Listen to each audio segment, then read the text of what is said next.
Hola museonautas, ¿cómo están? El día de hoy continuaremos con el recorrido del Museo de Arte Moderno. Vamos a visitar las salas que están en el piso superior. Una vez que salimos de las salas, podemos observar las escaleras que nos llevan al piso superior. Sin embargo, en la parte de abajo de estas escaleras hay una sala en donde podemos descansar. El diseño es muy llamativo e incluso relajante, a tal grado que las personas se dirigen a ese sitio para tomar un descanso. En algunas ocasiones, en la pantalla que tenemos ahí, se exhibe información de las exposiciones que están en ese momento. Recuerden que estos museos los visité hace ya bastante tiempo, por lo que es muy probable que cuando ustedes los visiten, las exposiciones que ustedes vean sean diferentes a las de este video.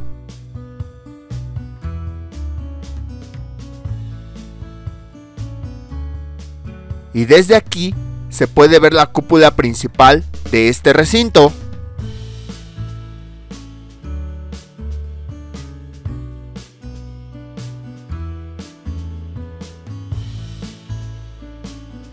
Y bueno, ya descansamos mucho. Es momento de ir a las siguientes salas. Aquí estamos enfrente de las escaleras principales, que nos van a conducir a las siguientes salas. Como habíamos visto en el Museo Soumaya de Plaza Loreto, el diseño estuvo a cargo de Pedro Ramírez Vázquez y Carlos Cázares Salcido. Fue inaugurado el 20 de septiembre de 1964, así que visítenlo el 20 de septiembre de 2024, porque seguramente va a haber eventos interesantes para conmemorar su 60 aniversario. Se dice que su diseño en sí es una pieza artística.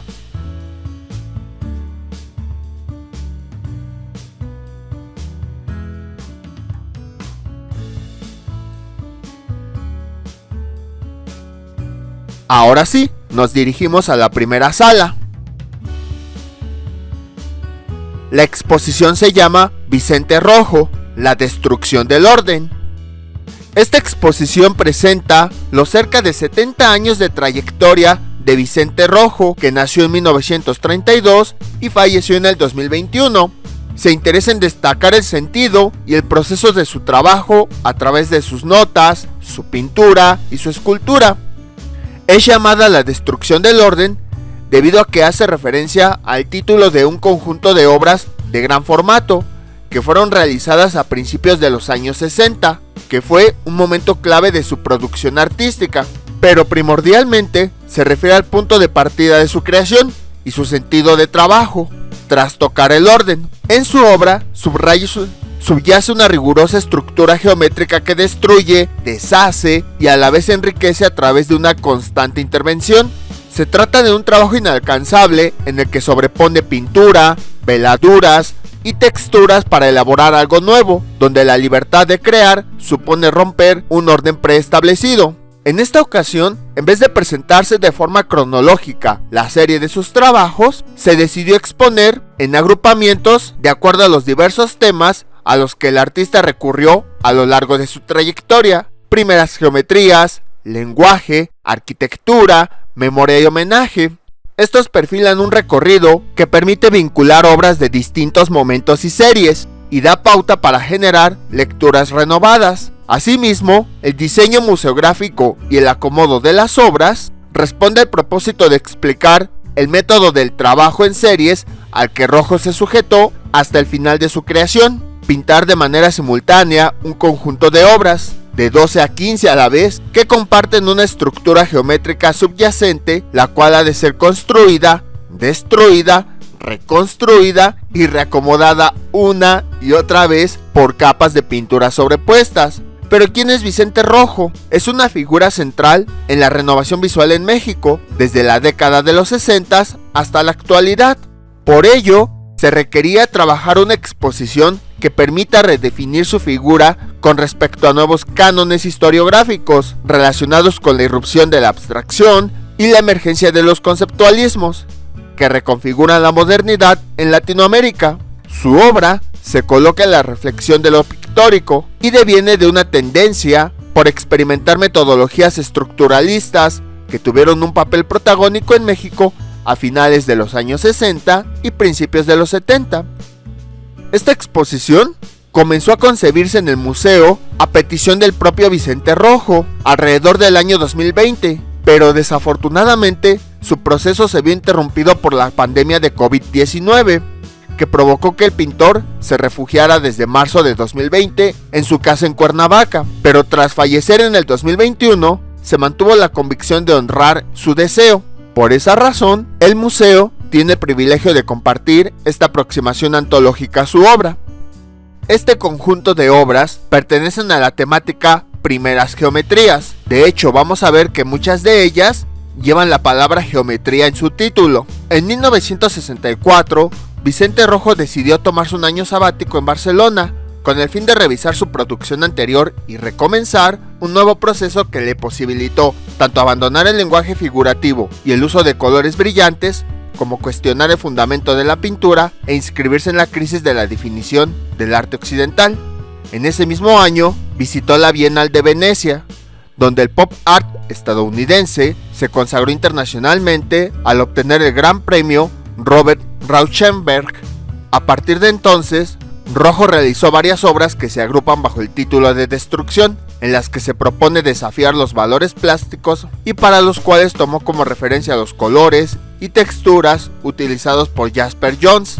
Rojo comenzó a intervenir sus lienzos con perforaciones, rasgaduras, costuras y la incorporación de elementos ajenos al soporte tradicional del lienzo, como trozos de hule y maderas. De esta etapa surgieron las primeras geometrías, obras en las que se experimenta con formas geométricas, así como materiales industrializados, como la fibra de vidrio y la pintura vinílica. Asimismo, construyó dípticos, dos lienzos unidos en un mismo marco, que comparten una estructura ordenada, el tratamiento plano de la tela del lado izquierdo con el acabado del lado derecho, el cual somete a la destrucción al tachar, rayar e intervenir la superficie, como si se tratase de una profanación, con veladuras, borramientos y trazos pictóricos. En adelante y de manera recurrente en su trabajo artístico, deshace lo construido para, al mismo tiempo, enriquecerlo. Convierte su práctica pictórica en una disputa entre el rigor y la destrucción.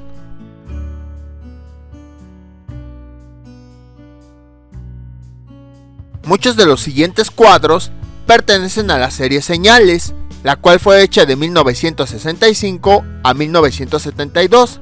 En esta serie, Rojo adopta un método de trabajo serial, sistemático y de experimentación estructuralista que nunca abandona. Comienza a trabajar de manera simultánea sobre 10, 12 o 15 cuadros en los que prevalecen formas geométricas simples como el triángulo, el cuadrado, el círculo y el hexágono, para después enriquecerlas o destruirlas con trazos gestuales, textura o color.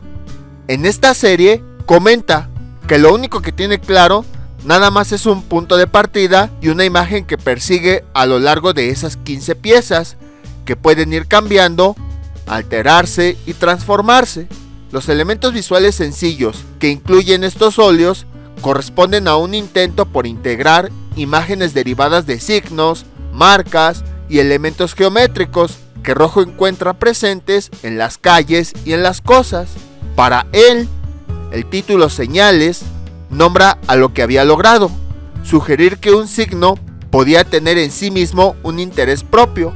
El desarrollo de esta serie fue prefigurando el uso de la letra T como elemento central de la serie Negaciones. La serie Negaciones, hecha de 1970 a 1975, es una serie medular en la trayectoria de Rojo, ya que es la que mejor ejemplifica el sistema de trabajo que adaptó como método. En 1971 comenzó a realizar dibujos que le dieron origen, la cual se caracterizó por el uso de un elemento geométrico central, conformado por una línea horizontal y una vertical que devienen la letra T. Adoptó como método de trabajo varios cuadros de manera simultánea, partiendo de la teoría general de sistemas, que postula que todo es más que sus partes y éstas interactúan entre sí. El pintar un grupo de obras a la vez, 10 a 15, bajo un procedimiento rotativo, le permitió ver y modificar cada obra en relación con el resto del conjunto y a la vez darles un valor único. Así, las obras de una serie no han de verse de forma aislada, sino también en la interacción de unas con otras. Este ejercicio de experimentación visual le permitió cuestionar el poder expresivo de la repetición y variación de una misma imagen, y su intención fallida de elaborar cuadros que se negaron unos a otros y que, incluso, desdibujaron la noción del autor. Rojo comparte los procedimientos de trabajos seriales que tuvieron un papel protagónico en México a finales de los años 60 y principios de los 70, como una tendencia por experimentar metodologías estructuralistas que involucran el pensamiento del arte de vanguardia de ese entonces.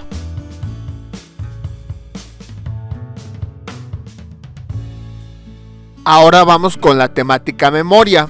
La memoria como objeto de creación está presente a lo largo de la producción de Rojo, a partir de obras que, de forma retrospectiva, meditan sobre su infancia. El artista declara: "Los recuerdos de mi niñez son muy intensos, tanto así que realizo todo mi trabajo recordando esos recuerdos. Acude a ellos en un intento por ordenar una infancia difícil, vista a través de los juegos que no tuvo y de los espectros de destrucción provocados por la Guerra Civil Española que vivió cuando solo tenía 4 años. La serie Recuerdos, de 1975 a 1979, se basa en la estructura de los cuadernos de tareas escolares, rayados o reticulados que, como consecuencia del uso de su mano izquierda y su torpeza, quedaban llenos de manchas y borraduras. En cada obra reitera la presencia de la constante repetición a manera de tableros reticulares, compuestos con elementos geométricos dispuestos de modo regular y ordenado. Son, sobre todo, recorridos por el territorio de su niñez que suplían sus escasos juguetes. La guerra y la paz fue el tema de la primera exposición que Vicente Rojo realizó en la Galería Proteo en 1958. Al término de esta muestra, el artista decidió que su interés no estaba en la figura humana, sino en la geometrización, la estructura, el color y la materia. Así que, para su segunda muestra, realizó un pequeño grupo de pinturas tituladas Presagios, inspiradas en la lectura del libro La visión de los vencidos de Miguel León Portilla. Devenida en imágenes de destrucción como memoria de una historia más profunda, Rojo evoca la Barcelona de su infancia y los dolores de la Guerra Civil Española mediante un vasto conjunto de obras tituladas El Paseo de San Juan, que elabora desde 1989 hasta los últimos años de su vida. En ellas, retrabaja una imagen muy nítida plásticamente que vio de niño entre los edificios sobre el Paseo de San Juan a través de la ventana de su casa. El momento del bombardeo de los aviones alemanes en apoyo a Francisco Franco y a la vez los camiones que pasaban con gente gritando, cantando y enarbolando armas y banderas. Una imagen que guarda un ambivalente sentido de fiesta y tragedia.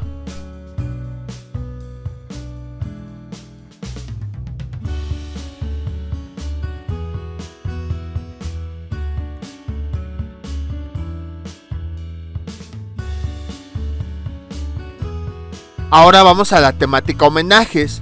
En el 2016, Rojo comenzó la serie de autorretratos con la que rinde homenaje a las herramientas de trabajo y objetos que lo acompañaron a lo largo de su vida. En Autorretrato 2016, una pieza de gran formato, seleccionó enseres con los que entabló una estrecha relación afectiva. A modo de recuerdo vital, colocó objetos sobre una estructura a manera de filas o renglones, lo que recuerda tanto a los estantes de su estudio como a las cajoneras tipográficas.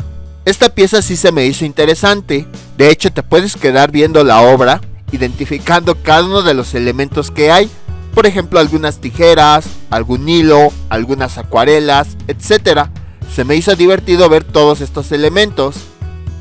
Los objetos elegidos evocan imágenes biográficas, su relación con la creación artística y su labor como diseñador y editor. Del conjunto, resalta un pizarrón que rememora sus años de escuela. Sobre él, Rojo emplazó 3 lápices de colores que aluden a la bandera de la República Española. Un pequeño barco marca su travesía de vida. Rojo consideró la presencia de otros artistas como no ajenos a su trabajo visual, sino como propios, figuras que forman parte del jardín de su memoria. Declaró: uno escoge a sus maestros, sus influencias las aprovecha y las toma como estimulantes. En su repertorio de afinidades, el artista rindió homenaje a Antoni Tàpies, Jasper Johns, Robert Rauschenberg, Jean Dubuffet, Akira Kurosawa, Joseph Cornell, Mark Rothko, Agnes Marim y Joan Brossa, por mencionar algunos, pero será Paul Klee quien esté presente mediante dibujos y notas desde el inicio de su carrera. A través de cartas pictóricas de grandes dimensiones, Rojo establece correspondencia con dos escritores y artistas con los que comparte complicidades estéticas, como es el caso de Paul Wettstein, historiador y pionero en el estudio del arte prehispánico, y Lewis Carroll, autor de Alicia en el País de las Maravillas. Esta serie de cuadros se llama México bajo la lluvia. Es una serie rigurosa de cuadros de variación óptica, conformados por una secuencia de formas cayendo en diagonal, de izquierda a derecha, en la superficie colorida del cuadro. Según Rojo, la serie evoca el recuerdo de las cortinas de lluvia que el pintor divisó en Lontananza, desde la altura del observatorio de Tonantzintla, en el Valle de Cholula, Puebla, en 1953. En cualquier caso, estas obras representan una variedad original de la pintura, que obtiene una excitante actividad visual, pero al mismo tiempo, cada cuadro tiene una significativa individualidad.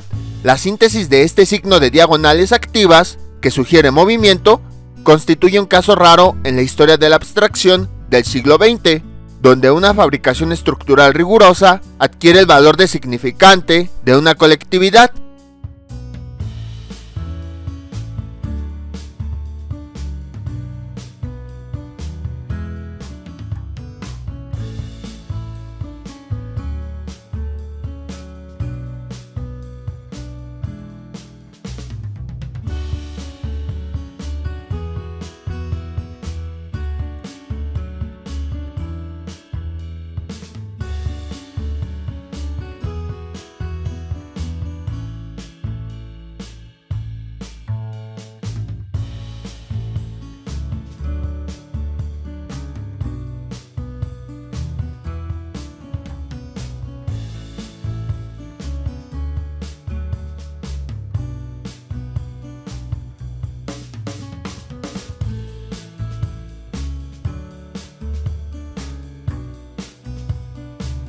Y llegamos a la parte inicial de la exposición. Solo estuvimos recorriendo la periferia. Ahora vamos a observar las obras que están en el centro.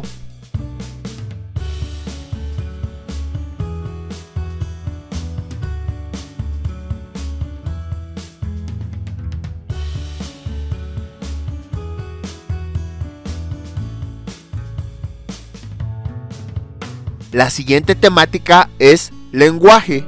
El interés en la configuración de lenguajes y alfabetos fue un tema que atravesó varias de sus series como Escrituras, Casa de Letras, Códices, etc. Desde su estancia en Barcelona en 1964, su interés en la representación de los números, la escritura y los códices tomó un relevante significado en su obra, inmensamente ligado a su labor editorial, su trabajo como diseñador gráfico y en la creación de lecturas visuales. Una rigurosa estructura geométrica es una base para configurar un alfabeto propio, con el que desarrolla singulares lenguajes visuales que aluden a su doble vocación de tipógrafo y pintor. Para mí, declara Rojo, las formas geométricas como el cuadrado, triángulo, círculo, cubo, cono o la maravillosa esfera son las palabras que sirven para desarrollar un lenguaje visto o leído. Al comenzar este siglo, Rojo tomó la decisión de dejar el diseño gráfico para concentrar todo su trabajo en la producción plástica. Desde entonces, su interés por investigar la geometría de cada letra como signo de escritura y elemento estructural ha permeado sus pinturas, grabados, esculturas y relieves. A través de varias de sus series, como Casa de Letras y Códices, sobrepone capas de gruesa pintura e incorpora texturas para crear ricas superficies matéricas. Estas obras trazan una escritura propia, un lenguaje secreto y personal que ha de descifrar su interlocutor.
La figura de Vicente Rojo como editor marcó un cambio impactante y enriqueció de manera significativa la cultura editorial y gráfica mexicana a partir de los años 50. Inició su carrera editorial como asistente de Miguel Prieto en las ediciones del Instituto Nacional de Bellas Artes y Literatura, en la revista de la Universidad y en el Suplemento de México en la Cultura.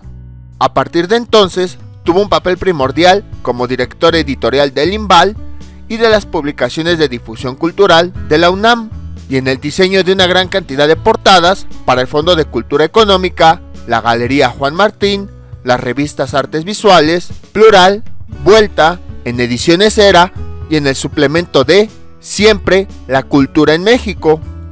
En la década de los 70s y 80s estuvo a cargo de la dirección de la Imprenta Madero, donde se produjeron muchos de los materiales de la vida cultural del país: revistas, libros, carteles, programas de concierto, de danza y de teatro, y catálogos de un sinnúmero de exposiciones.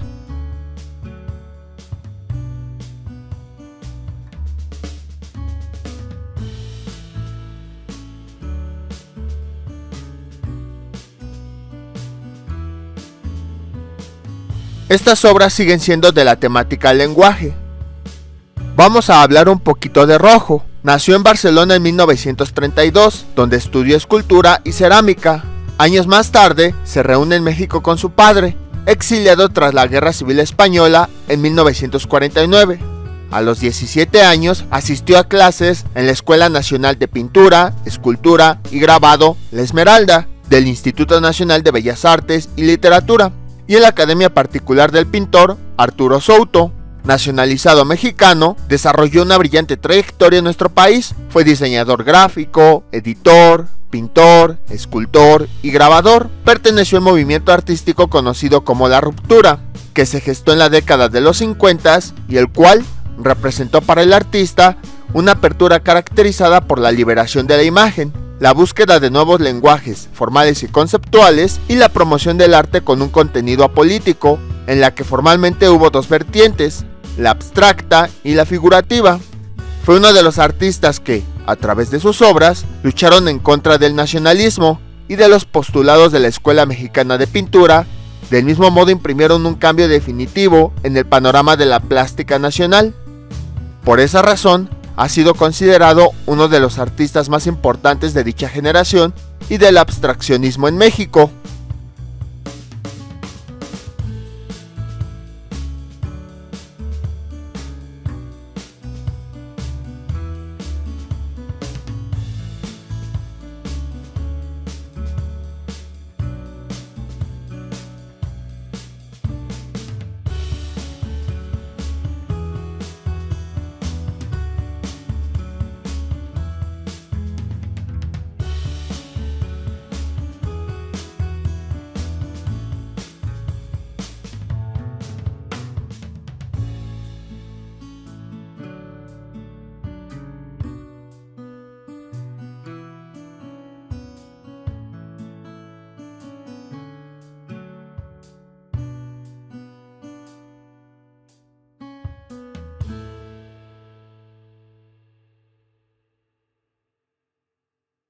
Aquí tenemos la misma escultura que vimos hace un momento, pero vista desde atrás. Se llama tríptico escultórico.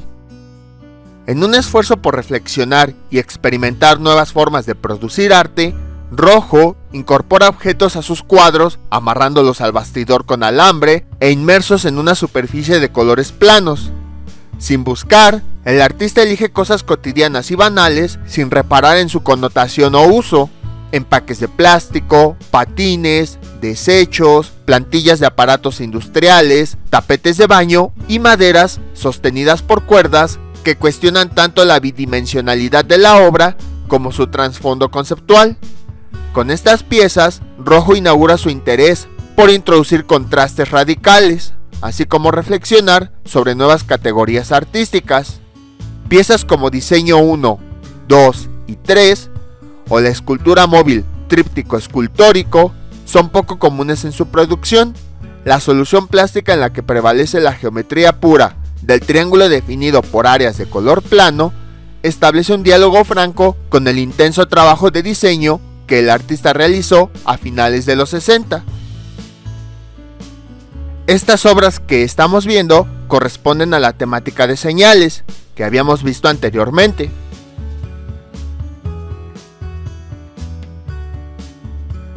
El siguiente video fue producido por Juan Gurrola, titulado La creación artística Vicente Rojo. Tiene una duración aproximada de 27 a 29 minutos. Sin embargo, si lo quieren ver completo, pueden seguir el siguiente enlace o buscar directamente en YouTube La creación artística Vicente Rojo, pintura mexicana.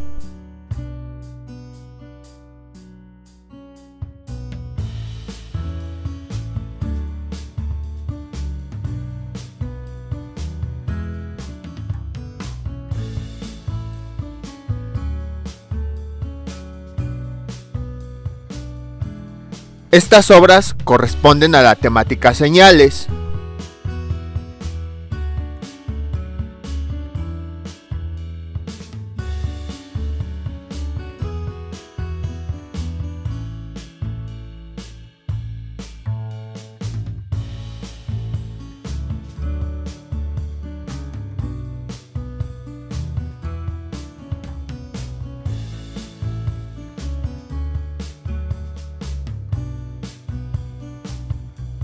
Durante su estancia como embajador de México en la India, Octavio Paz concibió la poesía de manera diferente. En 1967 invitó a Vicente Rojo a participar en un proyecto que ya tenía bastante avanzado. En la carta que le envió incluye un anuncio publicitario de una compañía de aviación. Eran dos círculos unidos, encimados, en los que indicaba el día en un lado y abajo la hora del vuelo o el lugar. Y así comenzó la realización de este proyecto. Discos Visuales, un álbum con 4 poemas cuyo dispositivo, concebido por Paz como un verdadero juguete, se despliega mediante detallados dibujos y diagramas. Con este libro objeto aparece un aspecto nuevo en la obra de Paz, el deseo de involucrar directamente al lector en el proceso de creación a través del movimiento de la mano que origina el poema. Para leerlo, se tiene que hacer girar el disco superior, provisto de 2 o 4 aberturas, de manera que aparezca fragmento por fragmento. El texto impreso, de manera que aparezca fragmento por fragmento, el texto impreso en el disco inferior. El carácter visual de la escritura se realza mediante el uso de una tipografía expresiva y la espacialización del texto, que se coloca en forma horizontal, vertical o diagonal. Con el movimiento circular de la página, los intervalos entre las palabras y los versos adquieren densidad, volviendo así visual y táctil el ritmo del poema. Discos visuales a la vez lúdico y crítico con poetas que se han interesado en la materialidad del libro y la espacialización del texto. La idea original de Octavio Paz era que los discos visuales fuera firmado conjuntamente por ambos artistas, pero ya era el 68 y el poeta había adquirido gran repercusión intelectual con su renuncia a la Embajada de México en la India, después de la masacre de Tlatelolco, por lo que Rojo decidió poner a Octavio Paz como autor de los discos visuales, y él quedara en un segundo término, como autor de los dibujos.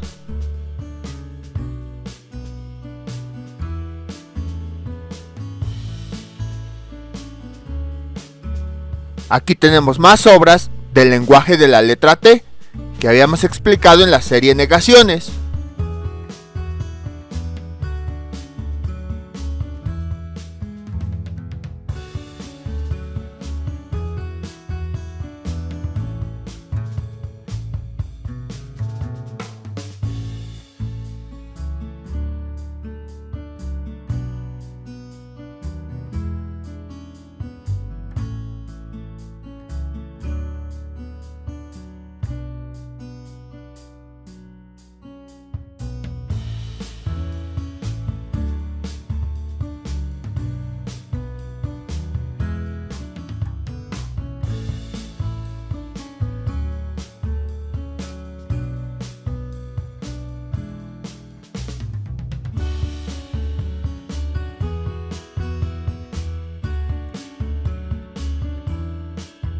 La serie Escenarios es otro de sus trabajos, que a diferencia de las anteriores, es más amplia en la temática, de ahí su título ciertamente ambiguo. Una pista para comprender la obra es considerar de alguna manera, que es un recorrido por sus pinturas anteriores, además de que Rojo reconocía en ella reminiscencias del Paseo de San Juan en Cataluña, en donde vimos que pasó gran parte de su infancia, ya que a través de la ventana de su casa vio el momento del bombardeo de los aviones alemanes, y a la vez camiones que pasaban con gente gritando. También tuvo fuertes evocaciones a paisajes mexicanos, como las pirámides, las estelas y especialmente los volcanes, sin olvidar la presencia de los códices, los encontrados y los enterrados. Esta serie se presentó en 1990 en la Galería Soledad Lorenzo de Madrid. Los volcanes, como parte de esta serie escenarios, formaron, junto con los códices, dos grupos en sí mismos y dieron fruto a diversas propuestas visuales que juegan con texturas, colores y el estilo, pero que conservan la figura central.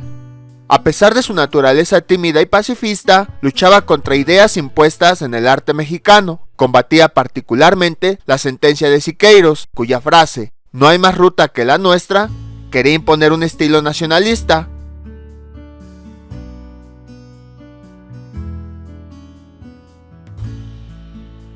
Como habíamos comentado, Rojo marcó distancia con el muralismo. Trataba de plasmar elementos nacionalistas con los cuales se sintieran identificados los mexicanos, y trató de hacer una obra mural que no respondiera a ninguna expectativa muralista, no solo porque era un artista abstracto que rechazaba los contenidos ideologizados y propagandísticos, así como la promoción de una identidad retórica, sino también porque esperaba que esa clase de objetos pasaran a formar parte de la arquitectura en lugar de ser algo así como un añadido argumental. Por esa razón, vemos que muchas de sus obras también están relacionadas con la arquitectura. De hecho, como estamos viendo en estas obras, muchas de ellas después fueron edificadas. Yo he tenido siempre un interés en la arquitectura, de ahí que he tomado formas que inspiraron mi trabajo, declaró Rojo en una entrevista en 1996. Estructuras piramidales, laberintos, muros y vistas aéreas de edificaciones están presentes en distintos momentos de su trayectoria. Una temprana fotografía, tomada en Teotihuacán a sus 18 años, anticipa su interés en el México prehispánico y, en particular, en sus construcciones piramidales, motivo que desarrollará principalmente a lo largo de la serie Escenarios, realizada desde 1989 a 2007. Desde sus inicios y al margen de la figuración, Rojo presuponía que la geometría estaba implícita en las grandes estructuras de casas y ciudades.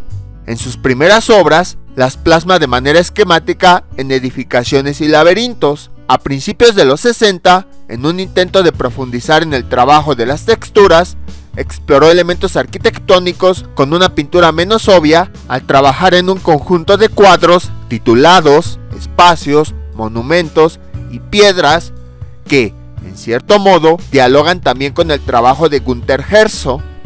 A partir de los 90, participa de manera activa en comisiones de obra pública, integrando su trabajo a importantes proyectos arquitectónicos y al espacio urbano, tanto de la Ciudad de México como de diferentes localidades del país como Jalisco y Quintana Roo.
Y no solo en discos visuales, Vicente Rojo colaboró con Octavio Paz en la creación de importantes libros que, por su carácter experimental, son referencia obligada en sus trabajos como diseñador y editor. Para la primera edición del ensayo de Paz sobre Marcel Duchamp, diseñó un libro a modo de maleta, en la que se guardan ilustraciones sueltas, sobres con tarjetas postales y una versión de Le Grand Verre, el gran vidrio, sobre un soporte transparente que recuerda a la Boîte Verte, la caja verde de Duchamp.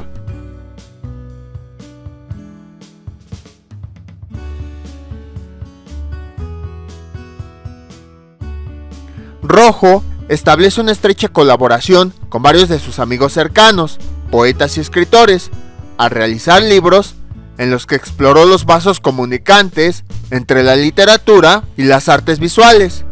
Se trata de ediciones especiales que se alejan de los formatos comerciales y se vale del uso de distintos medios gráficos.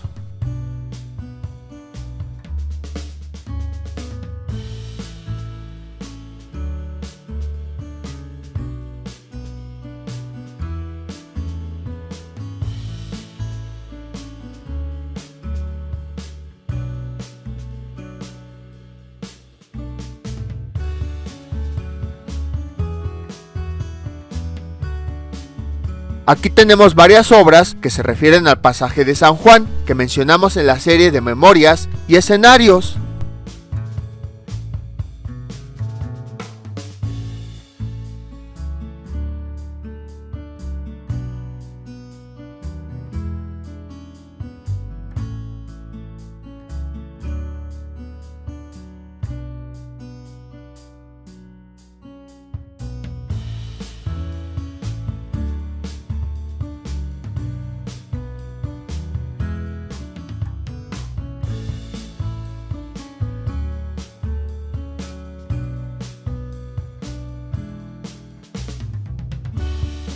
Estas son de la serie Homenaje, que también ya habíamos visto.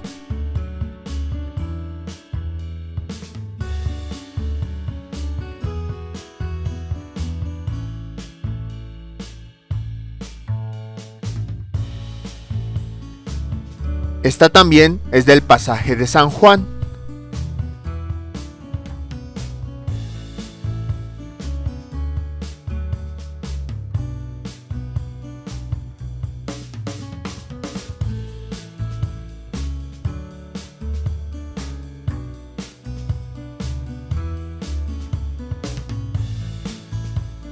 Estos forman parte de la serie de señales que ya habíamos visto anteriormente. En la Galería Juan Martín, en 1969, Rojo mostró la obra Artefacto junto con pequeñas pinturas de la serie Señales de Nueva York, realizadas durante su primera visita a dicha ciudad y que rendían homenaje a los artistas del pop art Roy Lichtenstein, Claes Oldenburg y Jasper Johns. Para Artefacto, Rojo se apropió de un exhibidor comercial de metal para libros de bolsillo, en el que sustituyó los volúmenes impresos por cuadros de madera pintada, que eran manipulables y combinables. Recordaban a las portadas de los propios libros. Se invitaba al espectador a tomarlos y participar de manera activa, al cambiarlos de lugar, de posición o mostrando su anverso o reverso. La escultura Artefacto refutaba la función utilitaria y cuestionaba la barrera entre el diseño y la pintura.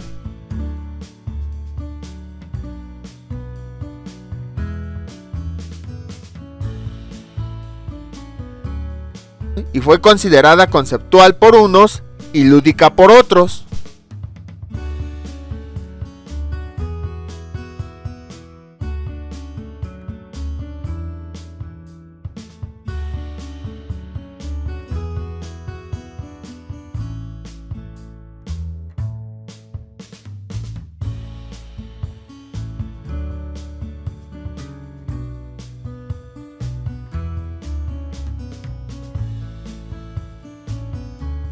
¿Se acuerdan que para la serie Homenajes dijimos que Rojo había hecho cartas pictóricas de grandes dimensiones? De las 12 cartas, aquí tenemos una para Robert Walser y la otra para Paul Westheim.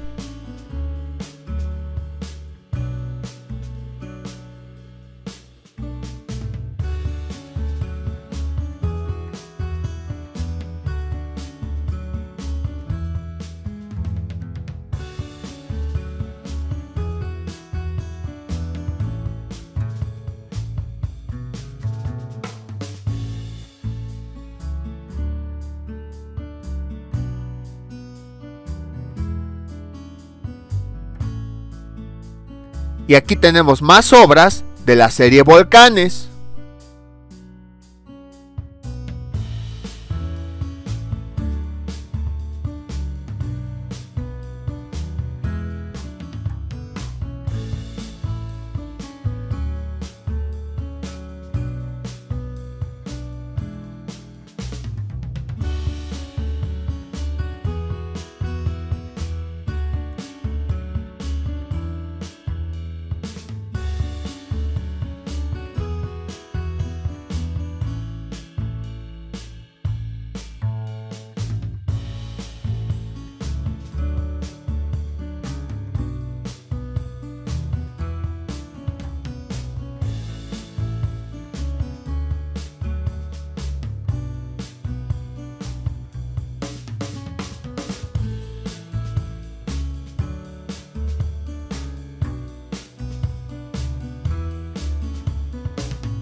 Aquí tenemos más obras de México bajo la lluvia.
Y con esto concluimos la exposición de esta sala.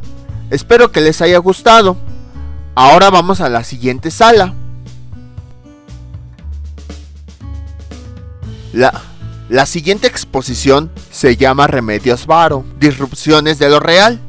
Remedios Varo se encuentra entre las artistas a las que se vuelve una y otra vez. En su trabajo hay diversidad de símbolos, metáforas y significados que se desdoblan, detalles a revisitar bajo la luz de otra época, con la certeza de encontrar nuevamente destellos fantásticos que trastocan la realidad. El Museo de Arte Moderno resguarda 39 obras, entre las que hay óleos, dibujos, gouaches, que por su relevancia han sido declaradas monumento artístico, así como su archivo personal, conformado por bocetos, estudios, correspondencia, diarios, cuadernos, objetos personales, fotografías, carteles, reseñas periodísticas, invitaciones, postales y otros materiales derivados de las múltiples exposiciones que se han realizado sobre el artista. Es un acervo único tanto en México y Latinoamérica, de los más completos dentro de una institución pública.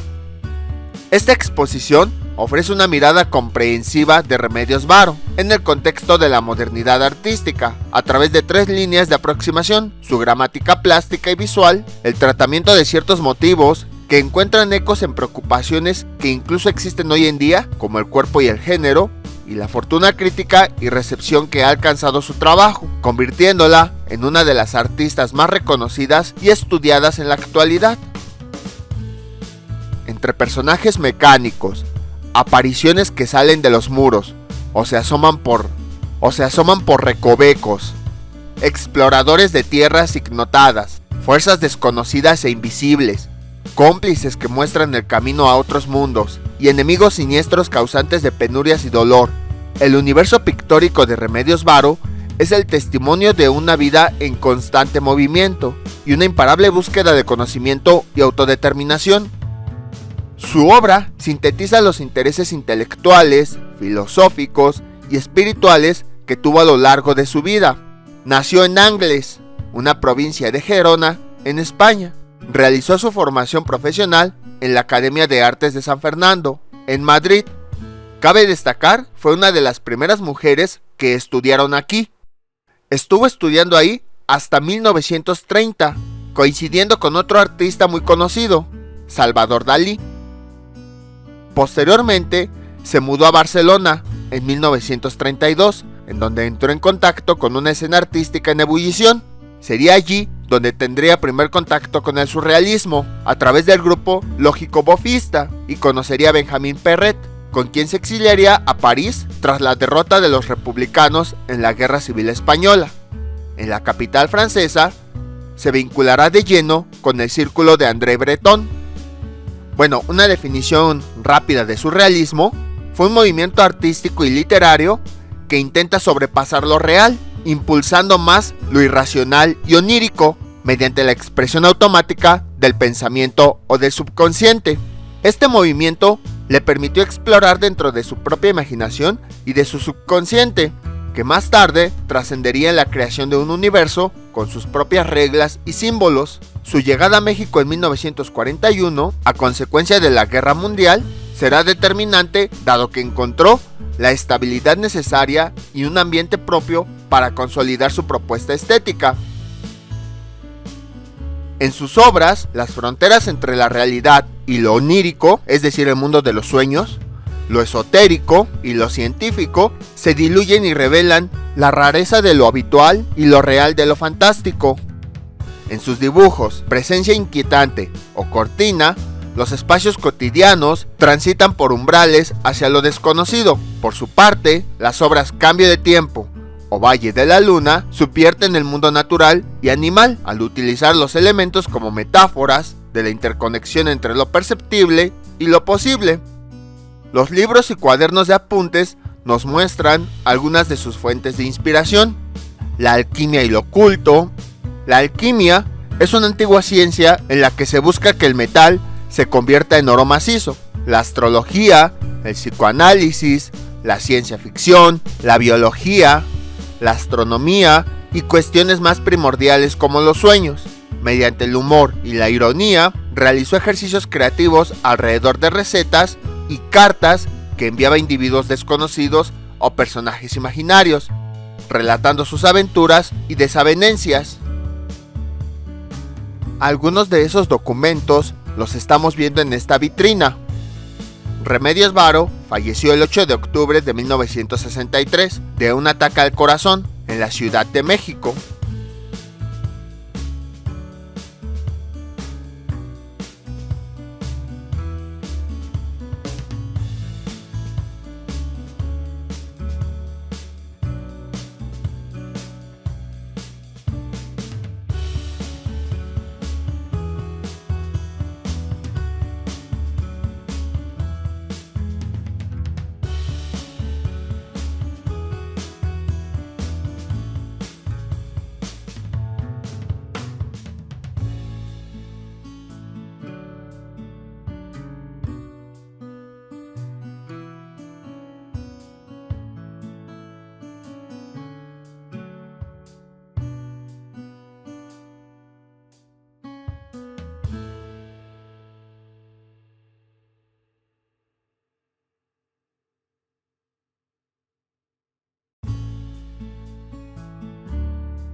Les cuento una pequeña anécdota. Cuando yo vine al museo, no sabía que se encontraba esta exposición y de repente empecé a ver mucha gente que subía al piso superior. Incluso escuché que unas personas dijeron, hubiéramos llegado más temprano, ahorita ya hay mucha gente. Y yo no entendía por qué. Yo nada más seguía recorriendo y ya cuando llegué a esta sala y encontré la exposición, entendí el por qué había mucha gente. De hecho, el video sí lo tuve que recortar mucho, porque había tanta gente que toda estaba formada y a veces teníamos que esperar hasta varios minutos para avanzar y ver cada uno de sus cuadros. En otras palabras, por azares del destino, llegué a este museo y gracias a esa suerte vi una exposición que muchos querían ver. También vi una exposición que muchos incluso se quedaron con ganas de verla y que no pudieron visitarla.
La fascinación que genera la obra de Remedios Varo radica, en gran medida, en el complejo entramado de referencias que convoca: literatura, música, danza, objetos cotidianos, saberes tradicionales, mitología, avances científicos, observaciones sobre la naturaleza, recetas de cocina, anécdotas, esoterismo o filosofía. El relato fantástico que nos presenta emana del ensamblaje de elementos provenientes de diversas áreas, así como del saber que se decantan en composiciones de gran sutileza y equilibrio compositivo. En sus óleos, dibujos y gouaches prevalece el extraordinario manejo de la línea, el trazo y la perspectiva, que la colocan más cerca de la tradición clásica, junto con el uso de técnicas experimentales como la incrustación de nácar, el grataje, que es raspar los pigmentos ya secos, el frotaje, transferir un trazo al lienzo mediante el sombreado con el grafito, o la decalcomanía, ejercer presión entre dos superficies, a una de las cuales se le ha aplicado tinta o pintura, aprendidas en su contacto con el surrealismo. El gouache, también llamado témpera, es un tipo de pintura con base de agua. A veces se puede confundir con la acuarela, que también emplea agua. La diferencia del témpera es que este tiene mayor concentración de pigmento, lo que hace que sea más opaca. La postura vanguardista de Varo tiene otra expresión en el tratamiento de los temas. Se ha documentado su avidez lectora, en especial su gusto por la ciencia ficción y la divulgación científica, así como su agudo interés por otras corrientes de pensamiento. Tal es el caso del estudio sobre la obra de Georg Gurdjieff, filósofo ruso que planteaba una doctrina metafísica orientada hacia el autoconocimiento que denominó el cuarto camino. Mediante la interrelación de diversos campos disciplinares, sobre todo naturaleza, arte y ciencia en un sentido amplio, propuso un modelo ideal de organización del saber, el cual es visible en diferentes obras, como Carta de Tarot, Creación de las Aves o Nave Astral. El ambiente de irrealidad, o mejor dicho, realidad amplificada, presente en varios de sus cuadros, deriva de la composición de motivos que aluden a distintas temporalidades, arquitecturas góticas junto a vehículos volantes y maquinarias de intrincada factura, personajes errantes que bien podrían vivir en el medioevo o en un paisaje futurista, alquimistas investigadores y científicos magos. La obra Vagabundo, o los respectivos bocetos para las obras Música del Bosque y Premonición, son tan solo un breve ejemplo de ello. La relación cuerpo-género es una de las características más sugerentes en la obra de Remedios Varo. Aparecen figuras híbridas de aspecto animal-humano o animal no humano, seres cuyos rasgos y manos se funden entre lo femenino y lo masculino, corporalidades en las que lo maquínico se convierte en una extensión de las extremidades o aditamentos de locomoción incorporados. Algunas obras como El alquimista, que en los cuadernos del artista se halla registrada como La alquimista, El gato hombre u Homorodans, y en múltiples bocetos y dibujos es posible observar este tratamiento que hace eco con el diálogo actual sobre el no binarismo del género, las disidencias y el reclamo por el reconocimiento de cuerpos diversos. Era lo que comentábamos en un principio, que en sus obras se abordan temáticas que suenan mucho en la actualidad. Cabe destacar que su animal favorito es el gato, y eso lo vamos a ver en muchas de sus obras. De hecho, también en años recientes, los gatos han tenido mayor popularidad. Muchas personas antes los detestaban, decían que eran fríos, que eran traicioneros, pero en cambio, cada vez hay más gente que los está adoptando y que ha comprobado que los gatos son todo lo contrario, que si bien a veces fingen que no nos escuchan, en realidad son animales que expresan mucho cariño. ¿Por qué les comento esto? Porque Remedios Varo ha empezado a ganar más popularidad en estos últimos años, ya que a los amantes de los gatos les ha empezado a caer bien porque comparten la misma afinidad, el gusto por estos pequeños felinos.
A pesar de que Remedios Varo comenzó su carrera artística en Europa, a su llegada a México, en 1941, se dedicó a la publicidad, especialmente para la farmacéutica Bayer.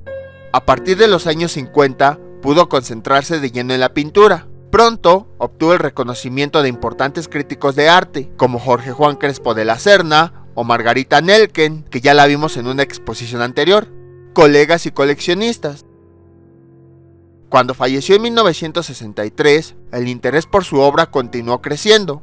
La exposición monográfica, dedicada a Remedios Varo, organizada por el Museo de Arte Moderno en 1994, así como los diversos estudios por parte de investigadores como Lourdes Andrade, Janet Kaplan, Teresa del Conde, Salomón Greenberg o Tere Ark, fueron los inicios del camino que condujo a la auténtica comprensión de su pintura. Actualmente, Remedios Varo es una de las artistas más queridas, tanto a nivel nacional como internacional, y es considerada una figura fundamental para el arte en México.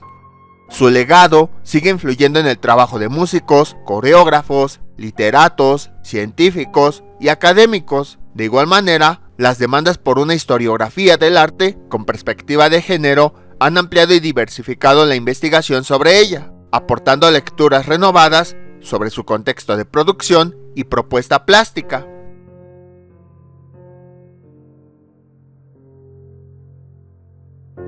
Hemos hablado mucho de plástica, pero ¿a qué se refiere esto? Las artes plásticas son aquellas artes que utilizan materiales capaces de ser modificados o moldeados por un artista, empleando diversas técnicas para crear una obra. Algunas de las artes plásticas más comunes son la pintura, escultura, dibujo, arquitectura, grabado, cerámica, orfebrería, artesanía y pintura mural. Ahora nos dirigimos a esa vitrina.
Este círculo que vemos aquí es una carta astral. A lo mejor muchos no han oído este concepto, pero una carta astral es un diagrama usado por los astrólogos que representa, desde una perspectiva geocéntrica, las posiciones planetarias en signos y las casas astrológicas que ocuparon en determinado lugar y tiempo, en relación con la fecha de nacimiento de cada persona. Muchas personas utilizan las cartas astrales para saber su misión en la vida y predecir el destino que les depara. Esa carta que vimos era de Remedios Varo.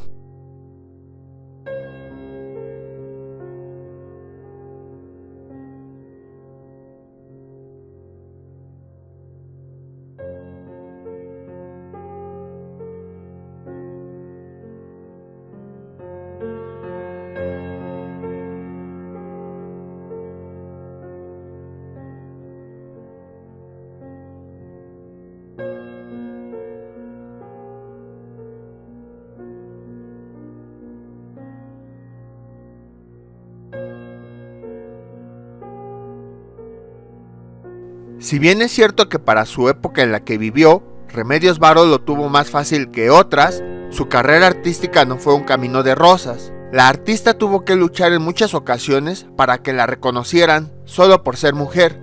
Tal vez por esto, la obra del artista destaca por su representación de la libertad. Además, sufría de problemas cardiovasculares y nunca dejó que eso fuera un impedimento y vivió su vida de forma positiva y activa. Por eso muchos la consideran como un ejemplo a seguir. En muchas de sus obras, Remedios Varo trató de eliminar el papel de una mujer como un objeto de deseo masculino.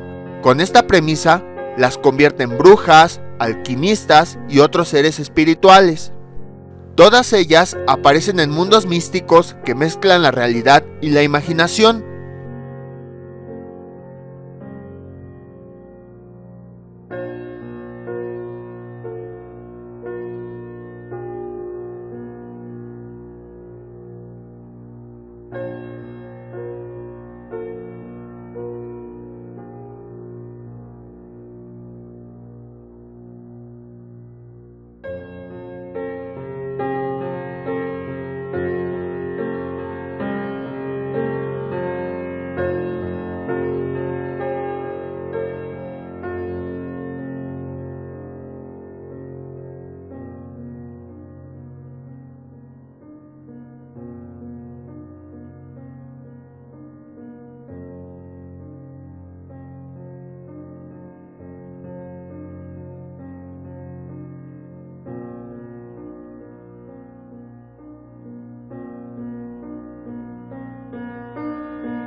Aquí vamos a ver unas notas periodísticas que reconocen el trabajo de Remedios Varo, así como las exposiciones en las que participó.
Al final tenemos dos juegos interactivos. El primero de ellos nos invita a que relacionemos de forma correcta una serie de textos con la obra a la que se refieren. Esto es muy interesante porque al leerlo permite que dejemos volar un poquito la imaginación y así nos adentremos en el mundo para ver lo que ella pensaba al realizar sus obras.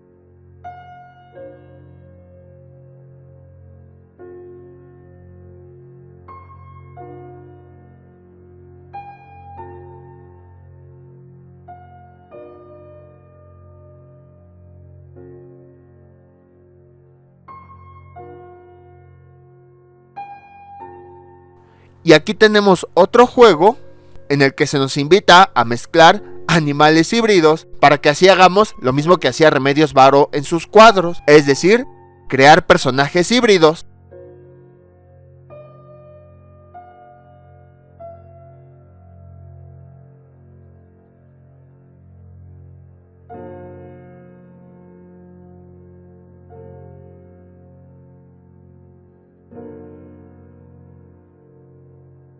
Incluso si tocamos los cuadros, tienen una textura. Tenemos que combinar el torso y cabeza de un personaje de arriba con las piernas de un personaje de abajo.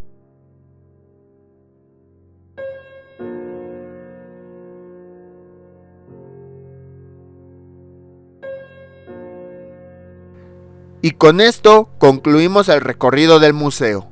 Esperamos que les haya gustado.